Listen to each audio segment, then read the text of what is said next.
Hello everyone. Today we talk about how to fix the app of HiTv. We will go to settings,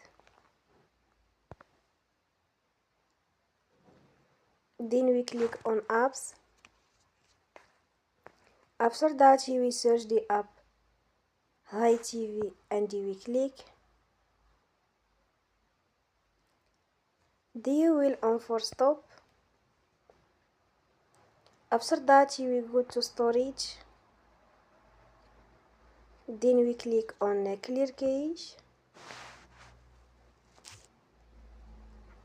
In the end, turn off your phone and you will restart your phone again.